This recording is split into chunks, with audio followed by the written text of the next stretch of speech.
It was a crisp autumn evening when the cracks in my world began to appear. Claire, my wife of 7 years, had gone out with her friends, or so she said, leaving me alone at home with a bottle of wine and an old movie to pass the time. We had been married long enough to know each other's rhythms, habits, and little tells. That night, though, something felt off. Her voice over the phone had been too bright, her laughter too forced, but I tried to brush it off, reminding myself not to overthink things. She came home just after midnight, giggling like a teenager sneaking in past curfew. Her cheeks were flushed, her hair slightly disheveled, and she carried the unmistakable scent of another man's cologne.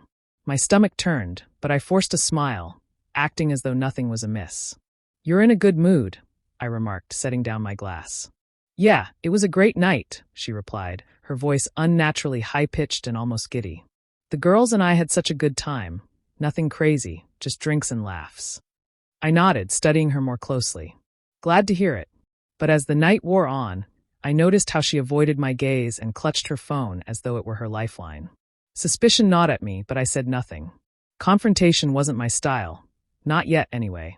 Instead, I chose to wait and observe. After all, trust had always been the foundation of our marriage, or so I had believed. The next morning, Claire was unusually cheerful, humming as she prepared breakfast. Her phone buzzed repeatedly, but she didn't make a move to check it. When she left the room, I couldn't resist. My heart pounded in my chest as I picked up her phone and unlocked it. We had known each other's passcodes for years. One of those small signs of trust that now felt like a cruel joke. The messages were damning. "Last night was amazing," one said. "I can still feel your touch." My vision blurred as I scrolled through the stream of texts from a contact named M.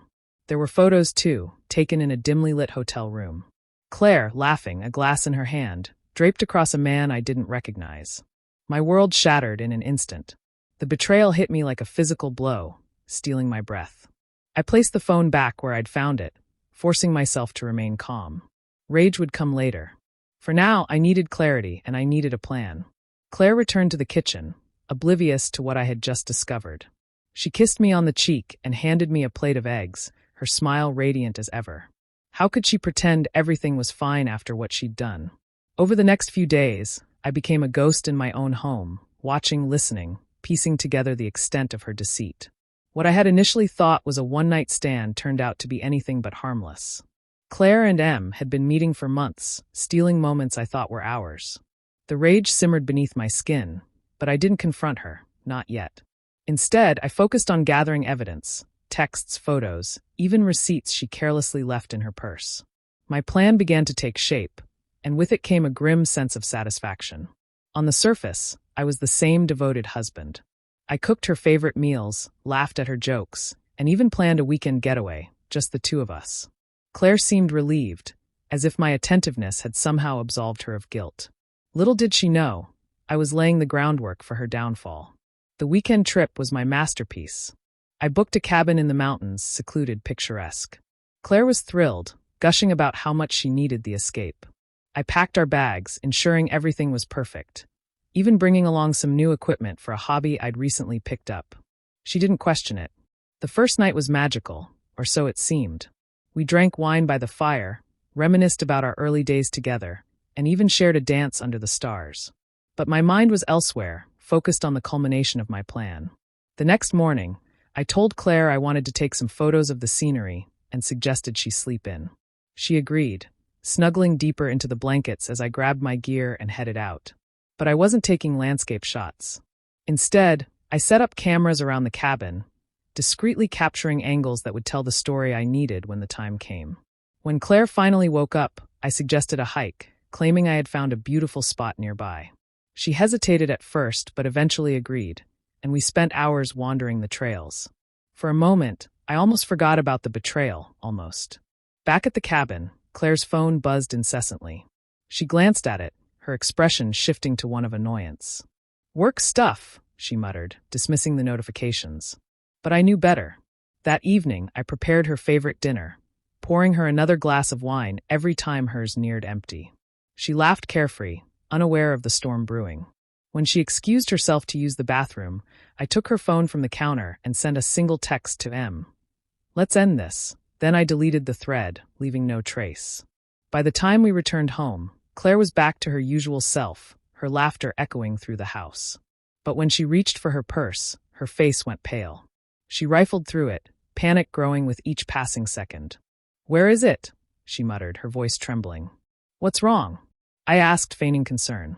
"My wedding ring," she whispered, tears welling in her eyes. "Oh no." "Oh," I said, my voice dripping with mock sympathy. "When was the last time you had it?" She looked at me, her expression a mix of guilt and desperation. "I don't know. I must have taken it off somewhere. I hid it." Of course she had hidden it.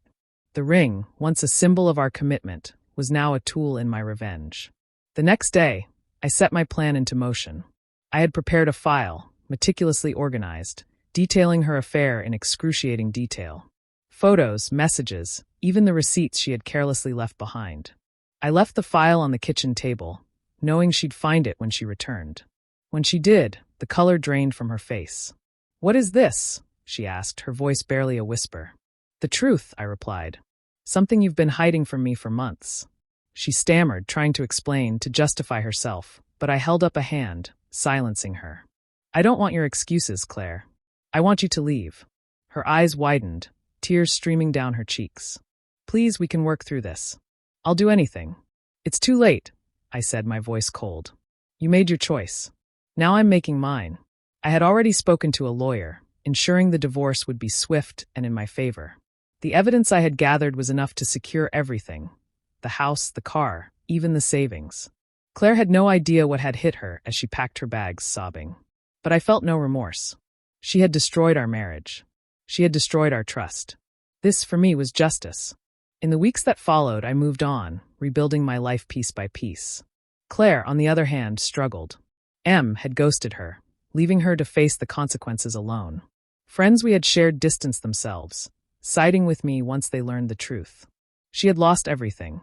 One evening, as I sat on the porch sipping a glass of whiskey, I reflected on the past few months. The pain of betrayal was still there, a dull ache in my chest, but there was something else too, a sense of triumph. I had taken back control. I had refused to be a victim. Claire's laughter haunted me no more.